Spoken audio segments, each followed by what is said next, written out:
when a matter as sensitive as that, has happened.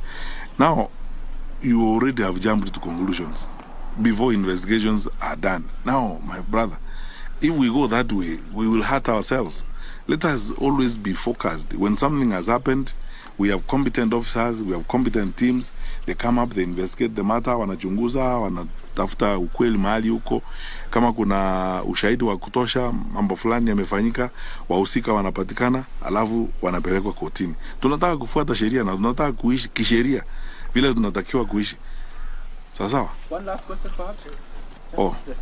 Bwana Waziri, I'm you're on record telling chiefs that they must follow the direction that the president has given. And you've also been publicly campaigning for Odinga. Don't you think, as a high-ranking official, don't you think this amounts to pressuring officials to pick a side? No, I will explain. And those are two different issues. And thank you for asking me the question. Number one, and I repeat it again, in a society of our kind, and all societies around the world, leadership is organized in the manner in which our leadership is organized. Can you imagine a case where the president says one thing and the minister says another and the inspector general says another? We don't want chaos in our society. In the security sector, when it comes to policy and implementation of government policy, we queue behind the president. That's what I've told chiefs. If the president says 100% transition from primary to secondary, and I want every child in school, how can you not do it in your location when you are a chief and the president has said that? If the president has committed himself, even at the UN, on goals that we must meet on this FGM thing, how can you tell me as a chief that you're not going to go around the villages to fight FGM? Because that is what the president has said, and that is what national government has committed itself to. So this is what we must do, and I will repeat it again.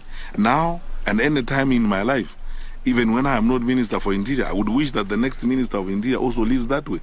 Organizes the national government infrastructure to queue behind the president and national policy.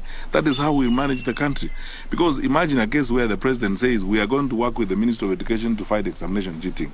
Then tomorrow the chiefs say, no, us, we are not going to do that kind of thing. What kind of country are you going to have?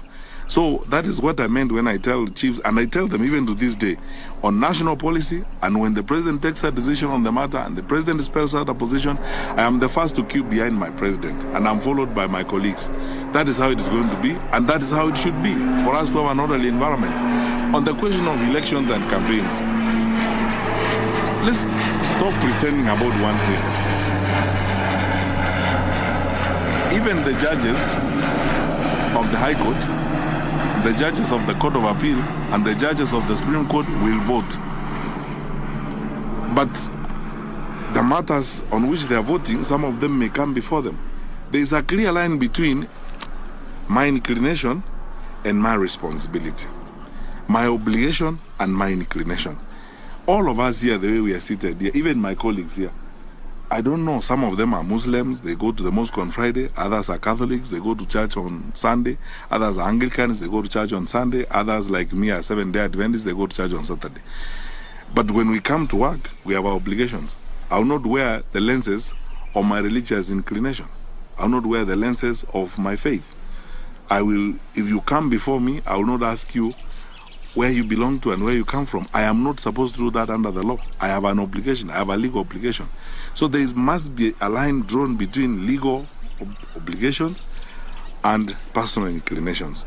To pretend here that people do not have any, even our officers, police officers will vote. They have inclinations. They may have preferences. But they know that when they wake up in the morning and they are wearing kofia, kirauni, na wanabeba bunduki, they are going to work, they are going there to serve every Kenyan. And they will not ask every Kenyan, where did you vote? No, no, no. That's you're not allowed to do. So let us agree on this particular matter. There's a very clear line between obligations and inclinations.